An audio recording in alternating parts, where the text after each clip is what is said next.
Boa noite, irmãos, mais uma vez. Que a graça e a paz de nosso Senhor Jesus Cristo seja com a vida de cada um de nós. Amém? Eu queria que você inclinasse mais uma vez o rosto e nós orássemos ao Senhor mais uma vez nesta noite. Pai, muito obrigado pela tua infinita graça, pela tua misericórdia que a cada manhã é nova sobre nossas vidas. Nós te damos graças por esta oportunidade que tu nos dás de estarmos juntos, de podermos meditar na tua palavra, de poder aprender mais contigo. Senhor, que tu possas falar a nossos corações profundamente hoje, que teu Espírito possa nos conduzir nesse caminho de verdade, Pai, e que qualquer coisa ofuscada, qualquer coisa escondida, qualquer coisa que não vem de ti, possa ser retirada de nossos corações, de nossas vidas, e que o poder de tua graça, a tua luz admirável, possa iluminar nosso entendimento e nossos corações também esta noite. Em nome de Jesus nós oramos e te agradecemos. Amém. Amém, queridos. Então, eu queria continuar falando sobre o livro de João e sobre esse tema que nós começamos alguns domingos atrás e nós paramos na metade porque, de fato, o tema era bem extenso. Então, eu dividi em duas partes esse tema. Como tínhamos anteriormente já mencionado, a grande dificuldade do ser humano, das pessoas, é encontrar amigos verdadeiros. A grande dificuldade que nós, como pessoas, temos é encontrar amigos reais, sinceros, transparentes, verdadeiros, que nos ajudem, que estejam junto conosco, tanto nas boas quanto nas más. Mas mesmo encontrando esses amigos sinceros, verdadeiros, leais, eles não suprirão todas as nossas necessidades, certamente. Eles não alcançarão a cobrir nossas expectativas plenamente. Serão amigos bons, serão bons amigos, serão amigos fiéis, serão amigos transparentes, porém, eles, como nós, também serão limitados em suas ações sobre nossas vidas. Porém, Deus, em seu grande amor, em seu infinito amor, nos deu um grande e melhor amigo, seu filho. Seu filho. Quem, de fato, supre por completo todas as nossas necessidades, todas as nossas expectativas. Ele supre todas as nossas necessidades e expectativas.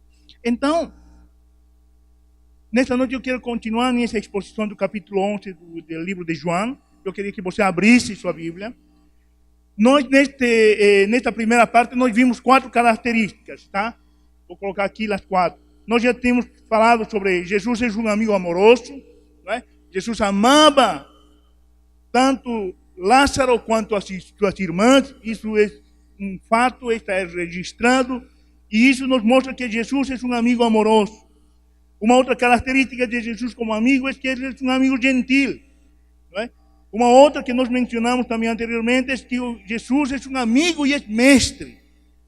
Ele sempre se empenhou em nos ensinar e ensinar aos discípulos e edificar a vida deles. Mas também nós mencionamos que Jesus é um amigo em quem você pode confiar, em quem nós podemos confiar. Então, nós esses 4 pontos já tínhamos abordado domingos atrás. E agora daremos continuidade a esta exposição e veremos as 4 últimas características que eu encontrei. Irmãos, eu quero que você entenda que isto que eu estou expondo aqui não é tudo. Você vai ter muitas mais, de repente, características a encontrar nesse texto enquanto você lê, enquanto você medita. Por isso, meu desafio para você é que enquanto você vem aqui a escutar uma pregação no domingo, você aproveita a semana para meditar em aqueles textos que estão sendo expostos. Que você possa lê-los, relê-los. E você, obviamente, Deus vai falar contigo. E muitas outras coisas, além daquelas que estão sendo colocadas aqui, você vai ouvir de Deus. Então não perca essa oportunidade. Estas são apenas algumas partes daquilo que Deus fala com a gente. Mas muitas coisas ainda Deus pode falar contigo enquanto você abre sua Bíblia, medita nela, ora a Deus. Enquanto Deus está falando contigo, outras revelações você pode receber com relação a este texto que nós estamos falando agora. Beleza? E com relação a todos os textos que são expostos aqui. Então, vamos falar de 4 características também, de 4 características mais que fazem de Jesus um amigo, um grande amigo e nosso melhor amigo. Tá? Então, quinta característica nesta noite. Jesus é um amigo transparente. Eu queria que você agora acompanhasse comigo a leitura no livro de João, capítulo 11, verso 25 ao verso 27. Diz assim: então Jesus afirmou: eu sou a ressurreição e a vida. Quem crê em mim, ainda que morra, viverá. E quem crê em mim, nunca morrerá. Você acredita nisso? Sim, Senhor, disse ela. Eu acredito que o Senhor é o Messias, o Filho de Deus, que deveria vir ao mundo. Jesus, falando com Marta, faz esta colocação. Nestes textos, queridos, nós encontramos uma das declarações mais poderosas do Evangelho. Mais poderosa. E Jesus disse: eu sou a ressurreição e a vida. Quem crê em mim, ainda que morra, viverá.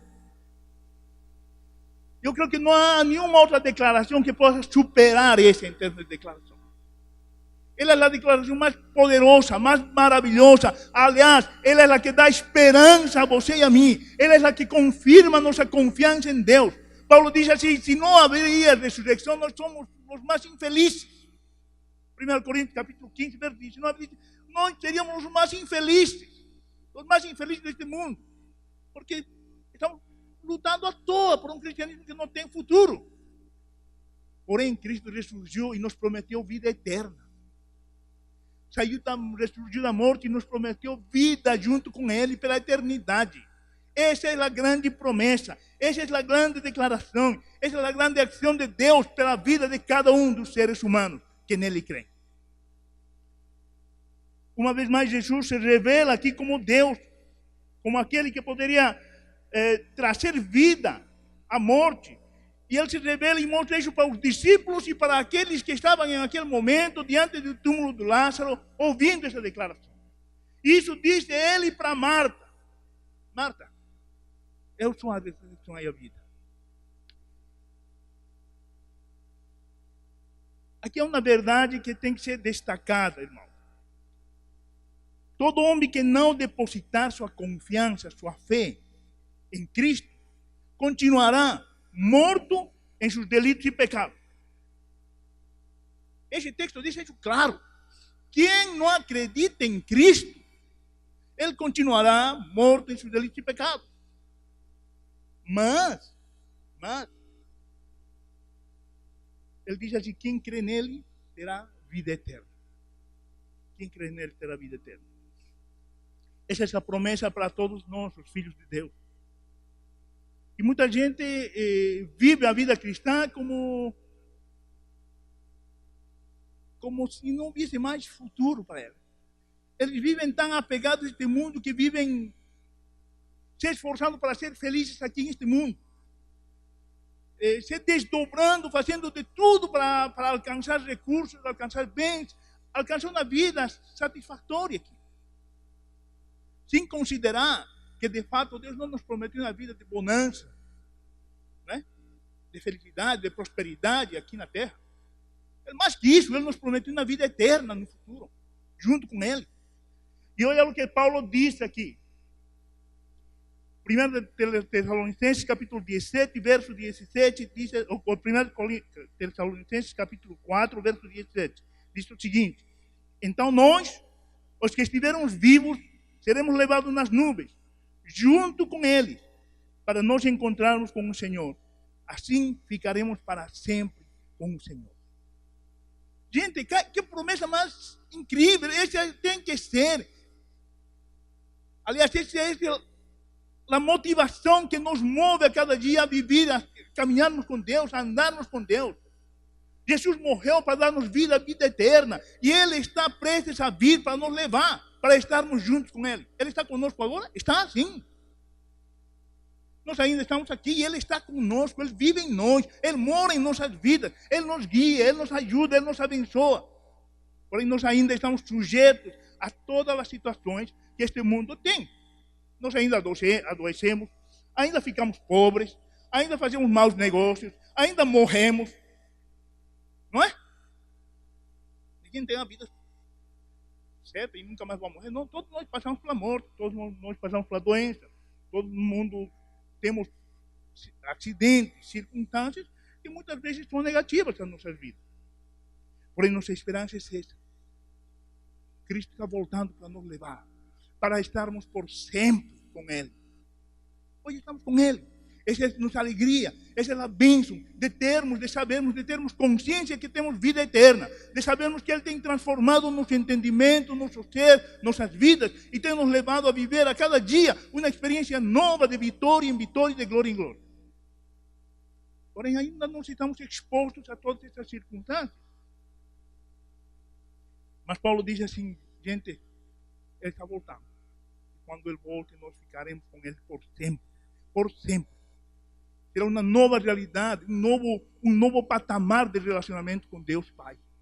Não será mais um relacionamento apenas espiritual, em el sentido de nós não ter como ver, como perceber Ele. Porém, nós perseveremos e olharemos olho no olho. Estaremos junto com Ele por sempre. Isso é o que Paulo está dizendo aqui. Diante dessa revelação poderosa feita por Jesus, quando Ele disse assim, você crê? Eu sou a vida eterna, você crê? Aí Ele lança um desafio a Maria, ou a Marta, não é? Marta estava lá e diz assim, você crê nisso, Marta? Você crê naquilo que eu acabei de dizer? Você acredita? E essa mesma pergunta hoje ecoa ainda em nossos ouvidos. Você de fato crê que Jesus Cristo é a ressurreição e a vida? Que Ele te deu vida eterna? Você crê nisso? Qual é a sua experiência com Cristo? Ou apenas a sua experiência com Cristo está limitada a emoções, a arrepios? Está limitada. Se nossa experiência com Cristo não está claramente estabelecida em esses princípios de que Ele é a ressurreição e a vida, nós estamos perdidos, gente. Nós apenas cremos em coisas emocionais, em coisas limitadas. E Jesus faz essa pergunta a Marta e diz, Marta, você crê nisso? Você acredita nisso? E Marta dá uma resposta tremenda em essa ocasião. O verso 27 diz assim, Marta respondendo, diz, sim, Senhor. Diz ela, eu creio que o Senhor é o Messias, o Filho de Deus, que deveria vir ao mundo. Jesus não perguntou para Marta, Marta, você crê que eu faço um milagre? Marta, você crê que eu posso prosperar? Marta, você crê que eu sou o dono do ouro, da prata? Marta, você não acha que eu posso dar um carro, um caminhão, uma coisa para alguém? Você não crê, você acha que eu não posso dar uma casa para você? Ele não perguntou isso. Jesus foi bem claro e disse, Marta, eu sou a ressurreição e a vida. Você crê nisso? E Marta deu uma resposta contundente e disse, sim, Senhor, eu creio que o Senhor é o Messias, o Filho de Deus, que devia vir ao mundo. Como nós cremos em Cristo? É uma pergunta que nós temos que nos fazer sempre. Você crê que Ele veio para te dar vida eterna? Ou você crê que Jesus apenas é um rapaz que está detrás de um balcão para suprir suas necessidades imediatas, materiais, mesmo emocionais e até mesmo espirituais? Essa foi uma resposta clara e convincente. Marta não tinha nenhuma dúvida de que Cristo era o Messias, o ungido de Deus. E somente quem tem essa clareza que Marta tinha e se pronuncia dessa forma, pode de fato ser considerado filho de Deus.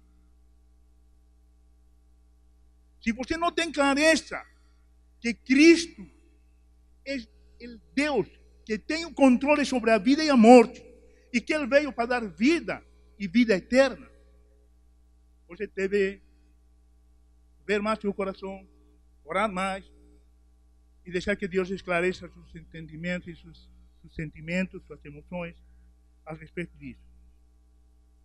Como você tem se posicionado diante dessa pergunta? Qual tem sido sua resposta diante disso? Muita gente diz assim, sim, não, eu creio, Jesus foi boa gente. fez grandes coisas. Foi um grande líder, um grande mestre. Ele fez coisas interessantes, coisas até maravilhosas. Mas muitos desacreditam que ele é o Messias. Muitos desacreditam ainda que ele é filho de Deus. E ainda mais, muitos não acreditam que ele pode dar vida e vida eterna. Por isso, quando o pastor Ernesto estava falando as semanas anteriores, os domingos anteriores, falando sobre a morte, por isso que muita gente ainda tem medo da morte. E isso é muito claro em meio dos cristãos. É duro ouvir isso, gente. Cara, o que vai acontecer com sua vida se você morrer agora? Muita gente tem dúvida do que vai acontecer. Onde que você vai? Isso é preocupante. Porque quem tem a Cristo, tem essa clareza que Marta tinha, tem essa clareza que Paulo tinha a respeito do que ia acontecer futuramente. Isso nós precisamos ter também.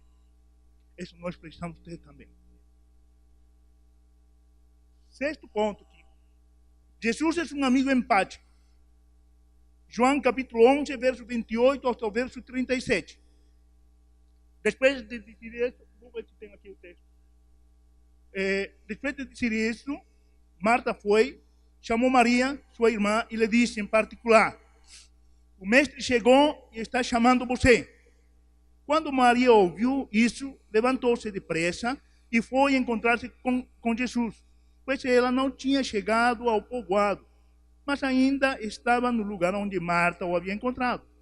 As pessoas que estavam na casa com Maria, consolando-a, viram que ela se levantou e saiu depressa. Então foram atrás delas, pois pensavam que ela ia ao túmulo para chorar ali. Maria chegou ao lugar onde Jesus estava e logo que o viu, caiu a seus pés dele e disse: se o Senhor tivesse estado aqui, o meu irmão não teria morrido. Jesus viu Maria chorando e viu as pessoas que estavam com ela chorando também. Então ficou muito comovido e aflito e perguntou: onde foi que vocês sepultaram? Venha ver, Senhor, responderam. Jesus chorou. Então as pessoas disseram: vejam como ele amava Lázaro. Mas algumas disseram: ele curou cego, será que não poderia ter feito alguma coisa para que Lázaro não morresse? Jesus, como nosso grande e melhor amigo, é um amigo empático, um amigo que entende as nossas necessidades, porque ele trata cada um de nós de acordo com nossas características pessoais. E isto é o que esses versículos nos revelam. Assim que Marta ficou sabendo que Jesus estava vindo, ela saiu correndo para encontrar com Jesus, não foi? Ela saiu correndo. Enquanto que Maria, sua irmã, ficou sentada, chorando, se lamentando, angustiada, desconsolada. Marta mostra este texto que tinha uma característica mais ativa, mais intrépida, enquanto que Maria era um pouco mais passiva, talvez, um pouco mais reflexiva. Mas o interessante disto é que Jesus olha para nossas características e Ele não trata a todos por igual, em esse sentido.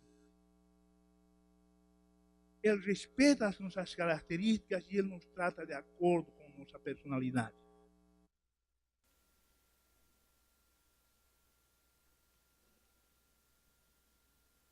Jesus é nosso grande amigo, porque Ele nos trata em particular, na individualidade. Ele não nos trata no atacado. Não, Ele nos trata no particular. Porque Ele conhece que nós somos diferentes uns dos outros. Ele sabe que nós somos diferentes. Então, uns têm uma experiência e outros têm outra experiência, porque Ele conhece nossos corações. E Ele nos trata assim.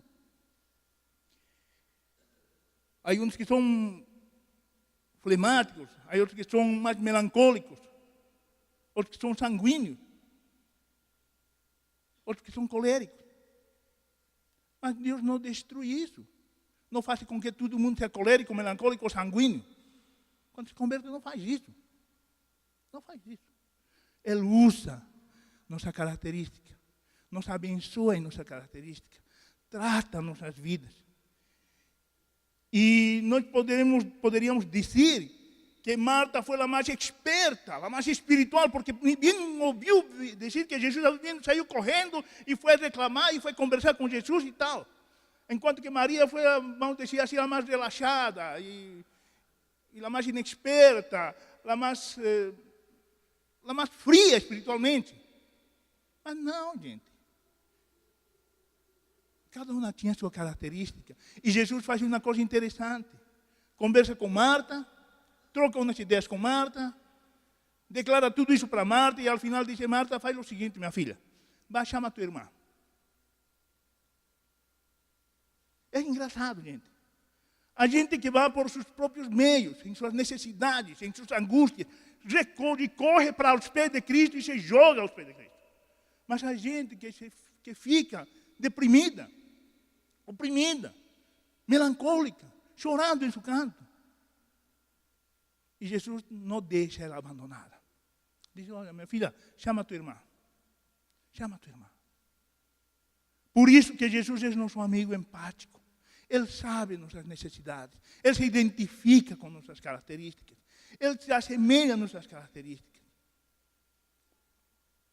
Por fim, irmãos, isso nos mostra uma coisa bem clara aqui.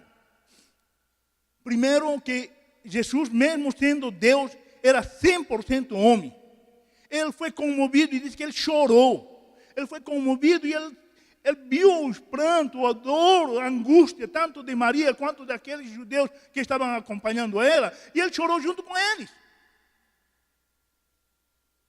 Ele era tão homem quanto você e eu somos. Um homem santo. Um homem guiado por Deus. Um homem usado por Deus. Mas também ele era 100% Deus. 100% Deus. Por fim, nós vemos duas atitudes aqui dos judeus, diante das palavras e das ações de Jesus. Uns reconheceram e falaram assim: caramba, este camarada amava de fato o Lázaro. Meu, ele está chorando por Lázaro, cara, que coisa mais incrível. Ele amava mesmo. Mas um outro grupo começou a lançar críticas e disse: sabe o quê? Este camarada é falso, eu acho. Porque se era tão amigo assim, tão amoroso, tão amante, ele já tinha curado aquele paraplexo lá no estanque de Betsaida, já tinha curado o cego. Será que não podia fazer mais alguma coisa por este cara antes de morrer? Que classe de carinho, de amor é? Então, este relato nos mostra dois tipos de grupos, irmão. Dois tipos de pessoas.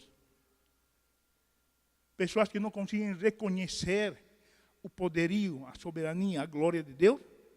E pessoas que mesmo reconhecendo, apenas criticam, apenas jogam pedras, apenas se opõem a isso.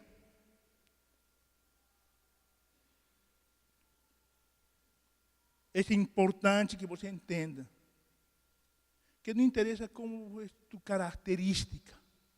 É importante que você compreenda que da forma que você é, Deus te ama. Da forma que você é, Ele te ama e não só te ama como Ele está contigo. E não só está contigo, como Ele te entende entre os momentos difíceis e entre os momentos de alegria. Ele se identifica contigo. Ele sabe a tua dor. Quando você está escondido no quarto, no rincão do teu quarto, sem querer falar com ninguém, sem mais querer ouvir ninguém, sem mais querer ter nenhum relacionamento porque está muito magoado, muito doído, Deus se importa, Deus está te vendo. E Deus vai te mandar chamar. Deus vai te chamar. Deus vai te trazer para perto. É o que Deus faz com a gente. Independente dessas características. Então, Jesus, nosso grande amigo, também é um amigo que é simpático. que se identifica com nossas dores e com nossas angústias. Sétimo, Jesus é um amigo poderoso. João capítulo 11, verso 38 ao verso 44, diz o seguinte: Jesus ficou outra vez muito comovido. Ele foi até o túmulo, que era uma gruta com uma pedra colocada na entrada, e ordenou: tirem a pedra. Marta, irmã do morto, disse: Senhor, ele está cheirando mal, pois já faz 4 dias que foi sepultado. Jesus respondeu: eu não lhe disse que se você crer, você verá a revelação do poder glorioso de Deus? Então tiraram a pedra. Jesus olhou para o céu e disse: Pai, eu te agradeço porque me ouviste. Eu sei que sempre me ouves, mas eu estou dizendo isso por causa de toda esta gente que aqui está, para que eles creiam que tu me enviaste. Depois disso, de dizer isso, gritou: Lázaro, venha para fora. E o morto saiu. Os seus pés e suas mãos estavam enfaixados com tiras de pano, e o rosto estava enrolado com um pano. Então Jesus disse: desenrolem as faixas e deixem que ele vá. Este foi um dos mais poderosos milagres que Jesus realizou. Eu creio que foi o mais poderoso. Jesus fez vários milagres. Lembra? Vários milagres. Ele fez várias ressurreições que estão registradas na Bíblia. Ressuscitou aquele jovem de Naum, ressuscitou a Talita e ressuscitou a Lázaro. Só que, desde os 3 e aquela menina daquele comandante romano, não é? Só que esses anteriores, eles tinham morrido quase na hora. Morreram e na hora quase foram ressuscitados. Não é? Um e outro, eles não tiveram todo esse tempo de morte que Lázaro teve, está? Cronologicamente falando, eles não tiveram esse tempo de morte. Então, os outros, Talita morreu quase na hora, aquele menino moço que estava sendo enterrado, ele não tinha passado um dia de ter morrido, e aquela menina, filha daquele comandante do exército que veio pedir ajuda, ela morreu enquanto o comandante estava falando com Jesus. Então, esses fatos, cronologicamente, tiveram um tempo menor que o fato de Lázaro. Então, assim, o importante aqui ver é que, mais uma vez, Jesus faz um milagre que vai deixar a todo mundo perplexo.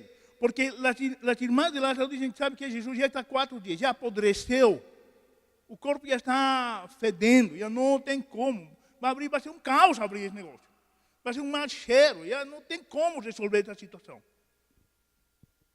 E Jesus tem que falar novamente, dizer, sabe o que, gente?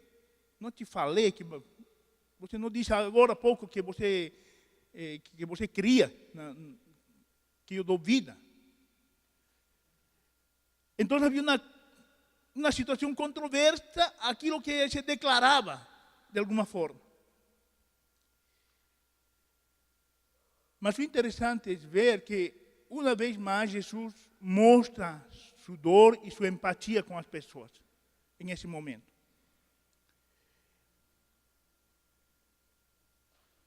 A morte, gente, é um fato iminente, real para todos os seres humanos. Mas também a morte é essa porta pela qual todos nós vamos a passar e passamos para a eternidade, para estar para sempre com Cristo. Onde não haverá mais sofrimento, não haverá mais dor. E Paulo diz uma coisa bem interessante a respeito da morte, em Filipenses capítulo 1, versos 23 e 24. Diz: estou impressionado de 2 lados. Desejo partir para estar com Cristo, o que é muito melhor. Contudo, é mais necessário, por causa de vocês, que eu permaneça no corpo. Então, Jesus foi comovido por essa situação da morte de seu amigo. Ele viu o sofrimento e a paga que estava sendo feita por causa do pecado.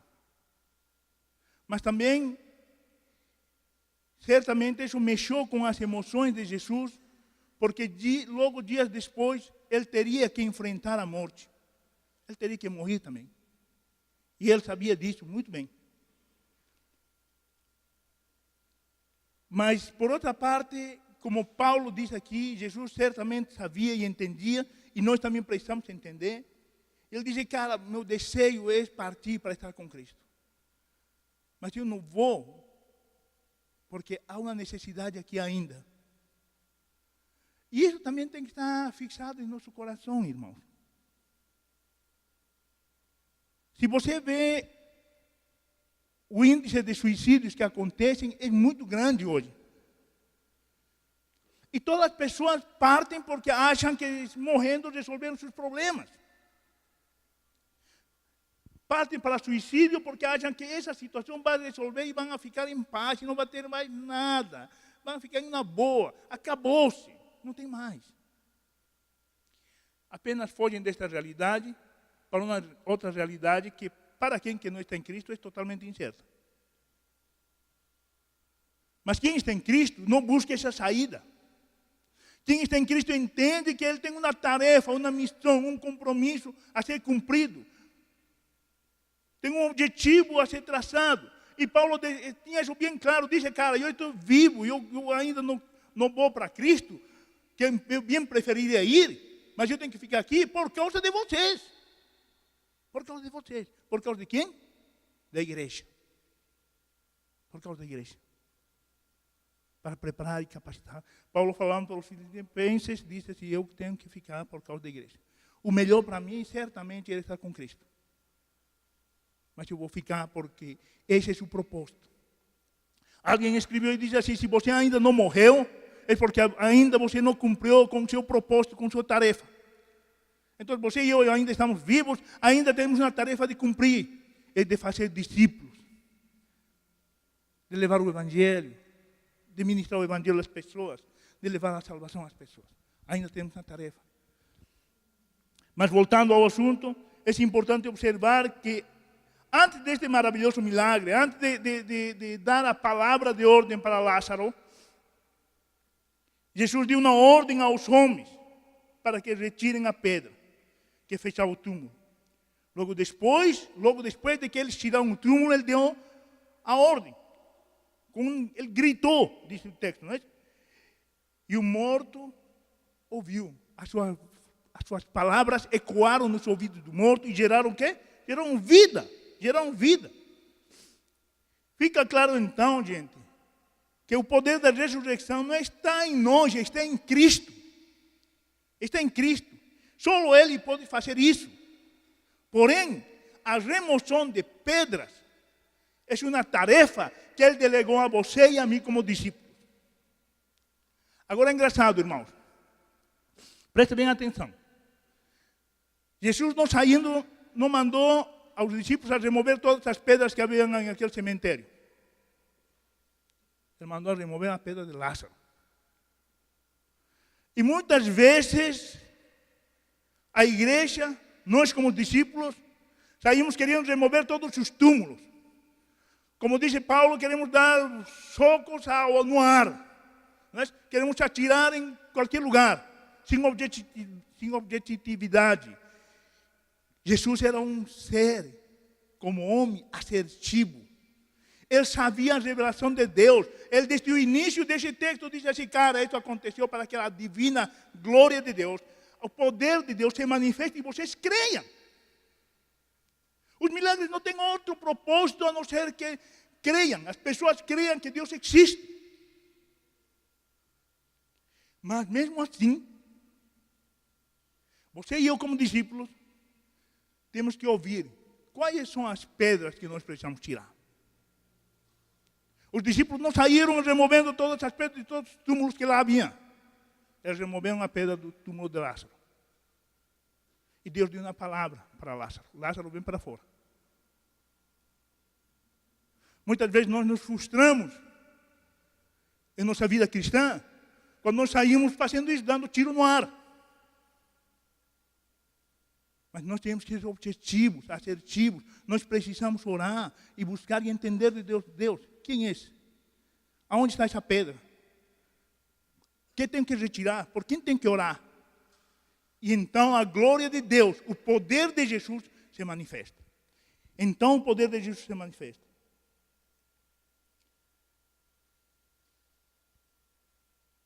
Outra coisa que aqui podemos destacar neste texto é mesmo que Jesus sendo poderoso, tendo toda a autoridade, vamos dizer assim, ele também era dependente de Deus Pai. Ele não saiu ressuscitando Lázaro porque ele apenas decidiu fazê-lo. Se vocês leem os textos anteriores, nós já mencionamos isso na semana passada, ela só diz assim, cara, foi muito bom eu não ter estado aqui. E você pergunta ao texto e diz, puxa, como Jesus pode dizer assim, foi legal não ter estado antes que o cara morra? Parece uma coisa contrária, não parece? Se tem alguém que te chama para socorrer alguém e você espera que morra, e depois de que morra, diz assim, que bom, agora que eu cheguei lá, agora é bom não ter estado aqui quando eu estava por morrer. Mas agora que está morto, como que é isso? Mas Jesus completa e diz assim, porque agora vai se revelar a glória de Deus. Então, uma das coisas que nós temos que entender, irmãos, é que mesmo Jesus tendo todo o poder e toda a autoridade, mesmo Jesus amando de paixão, vamos dizer, a Lázaro, ele não tomou decisões próprias, decisões guiadas por suas emoções. Ele não tomou decisões guiadas por o afeto, por o carinho, por o amor que ele tinha por Lázaro. Ele tomou decisões guiadas em seu relacionamento com o Pai. E ele nos mostra uma coisa bem interessante nesse versículo. Nessa oração feita por Jesus, podemos ver que há fundamentos básicos nesse diálogo, que precisamos observá-los e aplicá-los também em nossa vida. Veio o versículo 41 e 42. Diz assim, então tiraram a pedra e Jesus olhou para o céu e disse, Pai, eu te agradeço porque me ouviste. Eu sei que sempre me ouves, mas eu estou dizendo isso por causa de toda esta gente que está aqui, para que eles creiam que tu me enviaste.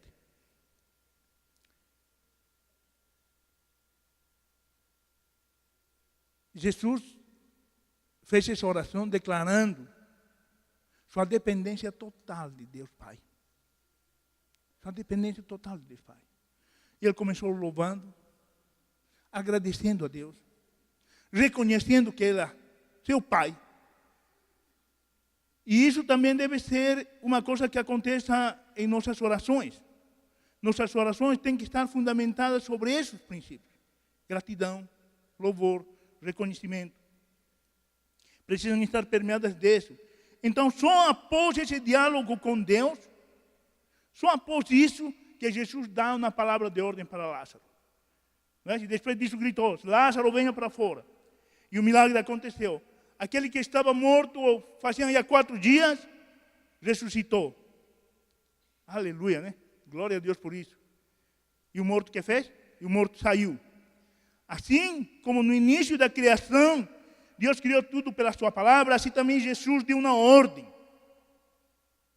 Deu uma ordem. E a morte foi derrotada. E aquilo que era impossível para os seres humanos, sempre, sempre, sempre será possível para Deus. Sempre será possível para Deus. Aquilo que é impossível para você, para mim, isso é possível para Deus. Pois quando Deus exerce seu poder, as coisas acontecem. Como Paulo disse no capítulo 15 do livro de Coríntios, onde está a morte, a sua vitória? Onde está a morte, o seu poder de ferir? O que dá a morte o poder de ferir é o pecado. E o que dá ao pecado o poder de ferir é a lei. Mas agradecemos a Deus que nos deu a vitória por meio de nosso Senhor Jesus Cristo. Amém? Ele nos deu a vitória sobre a morte, sim. John Owen disse o seguinte, diz assim, a morte foi morta na morte de Cristo. A morte foi morta na morte de Cristo. Ela foi derrotada completamente.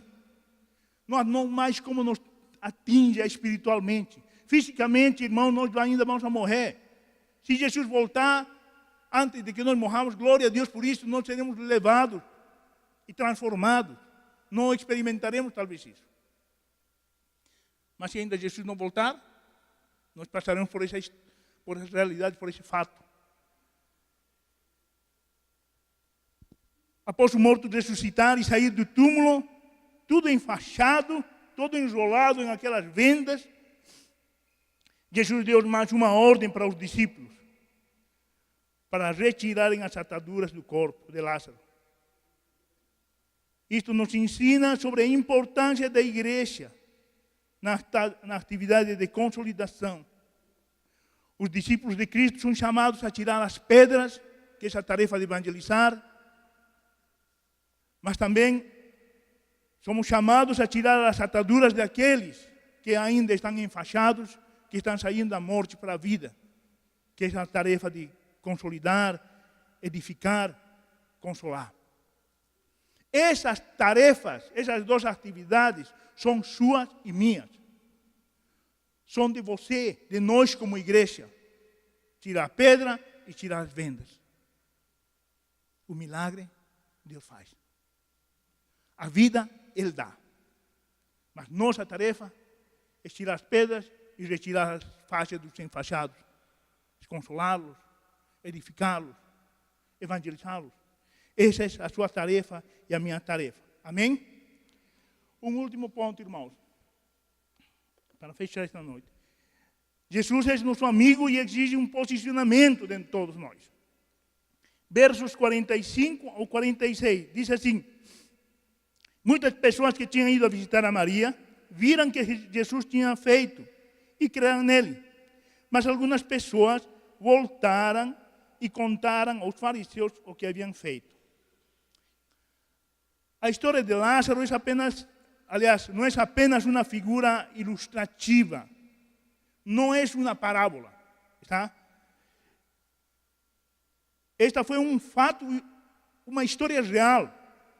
Ela nos mostra que Lázaro, mesmo sendo amigo próximo de Deus, amigo amado de Jesus, não tinha nenhuma condição nele. Não tinha nenhuma condição nele de mudar seu destino. Mesmo sendo um cara crente, mesmo sendo um cara amado por Deus e amante de Deus, ele não tinha em si mesmo a condição de mudar sua realidade. Não tinha. Porém, ele tinha em Jesus um amigo amoroso, poderoso, o próprio autor da vida. De uma coisa, você e eu podemos estar certos. Se cremos em Jesus, não temos nada mais a temer. Pois como Paulo diz, nada pode nos separar de seu amor, não é? Paulo diz que não há mais nada que nos separe do amor que Cristo que está no Senhor. Nada mais. Agora, você crê nisso? Você crê que não há mais nada que te separe? Nem o pecado, nem a morte, nem as angústias, nem as aflições, nem nada pode nos separar do amor que está em Cristo Jesus. Você tem a Jesus como seu melhor e grande amigo? Se é isso, ou se não é, você precisa se posicionar. Jesus espera que a gente tenha um posicionamento claro com relação a isso. Não adianta ser crente Raimundo, como dizem, né? Um pé no mundo e um pé na igreja, né? Está vacilando. Deus quer que nos posicionemos. Esta gente que estava ao redor de Jesus e viram essa situação, alguns se posicionaram, outros fizeram fofoca daquilo. Qual é a sua realidade? Você se posicionou diante disso? Você já disse para Jesus: Senhor, realmente eu creio em você. Tu és tudo para mim. Tu és meu grande amigo, em ti confio. Vemos também nestes versículos que o milagre que Jesus fez causou um impacto tremendo naqueles que estavam lá. Lázaro recobrou a vida e os discípulos foram fortalecidos na sua fé. Muitos outros creram nele e outros foram a fofocar tudo o que havia acontecido.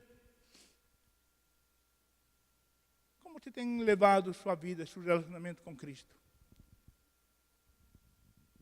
É importante você e eu revermos a cada dia nosso relacionamento com Jesus. Gente, só para concluir, nós vimos 8 características de nosso melhor amigo. Você, como falei ao início, você pode encontrar muitas outras características aqui. Mas essas características nos mostram que Jesus é um grande e o melhor amigo que você e eu podemos ter. Não existe outro igual a ele. Não há outro melhor amigo que Jesus. Não há outro. Aliás, quem nos chama de amigos é ele próprio. João capítulo 15, verso 15, diz assim: antes vocês eram meus servos, mas agora não lhe chamo mais a vocês de servos. Eu chamo a vocês de amigos. E o amigo revela as suas verdades, revela tudo o que ele tem. O amigo não esconde. Eu sempre que falo com os meninos, quando falo de relacionamentos, de namoro, eu sempre falo para os meninos: menino, não comece a namorar. Seja amigo. Porque o amigo não tem máscara. Quando você começa a namorar, você usa máscara, você engole tudo vale. Quando chega no casamento, tudo sai à luz e aí acontecem os problemas. Mas quando você é amigo, tudo está descancarado, você não esconde nada. Então você pode ver quem de fato é e conhecer, e você, mesmo com seus problemas, você se torna amigo, de verdade. E Jesus faz isso conosco. Ele nos chama de amigos, sabendo nossas características, sabendo nossos problemas, sabendo nossas dificuldades. Ele é o único, melhor e grande amigo que você e eu podemos ter. Então, meus irmãos, tomem uma decisão. Abra seu coração e deixe que ele seja seu amigo. Não apenas seu conhecido. Não apenas um conhecido que você ouviu falar. De ouvir falar: sim, o vizinho de lá, sim, conhece, mas é seu amigo? Não é. Não é? Não todos os vizinhos são amigos. Mas há amigos que são amigos. É o mesmo com Jesus. Muitas vezes nós apenas conhecemos a Jesus de ouvir falar. Nós precisamos ter a mesma experiência que Jó teve. Nós precisamos ter a mesma experiência que Jó teve. Precisamos dizer: Senhor, agora meus olhos te veem. Agora eu sei quem tu é. Fique de pé, vamos orar ao Senhor. Pai, nós queremos te louvar. Graças te damos, Senhor, por tu imenso amor. Porque tu não tens escondido nada de tua igreja. Nada de nós. Se é bem certo que nós não conhecemos muitas coisas ou muitas verdades, mas não é porque tu tens escondido, é porque nós temos sido negligentes em buscá-las. E nós te pedimos perdão esta noite por isso. Pai, tenha misericórdia de nossas vidas e ajuda-nos a contemplar tua face. Ajuda-nos a andar contigo, Senhor, em teu lado. Senhor, ajuda-nos a entender que tu és nosso melhor amigo. Tu deixaste de nos chamar servos para nos chamar amigos. Pai, que nós possamos ser amigos teus. Senhor, que nós possamos confiar plenamente em ti. Pai, que esta palavra que nós temos ministrado seja, Senhor, um alicerce, seja uma semente em nossos corações, que produza fruto, Pai. E que nosso nível de relacionamento contigo possa a cada dia ser maior. Pai, em nome de Jesus, tu conheces o coração de cada um dos que está aqui. Tu sabes as lutas, as dificuldades, as necessidades que tem passado. Tu sabes nossas características, nossas deficiências, nossos próprios pecados, Pai. Peço que tu tenhas misericórdia e nos ajudes a viver, Senhor, de vitória em vitória e de glória em glória. Sabemos que isso só pode ser real se teu Espírito age em nossas vidas, se nossos olhos e nosso entendimento são abertos e se teu amor se manifesta em nossas vidas. Pai, age com poder em nossas vidas, em nome de Jesus. Abençoa, Senhor, a tua igreja. Dá uma semana, Senhor, abençoada, que tua glória se manifeste, que tua graça nos permeie e que teu Espírito nos conduza, Senhor, por o caminho de santidade. Que teu Espírito nos conduza, Senhor, àqueles que têm que ser ressuscitados. Senhor, que teu Espírito nos dê, Senhor, as diretrizes para chegar àqueles que precisam de ti. E que teu poder possa se manifestar nessas pessoas. Em nome de Jesus, Pai. Amém. Amém. Queridos, que tenhamos uma boa semana, que Deus os abençoe. Amém.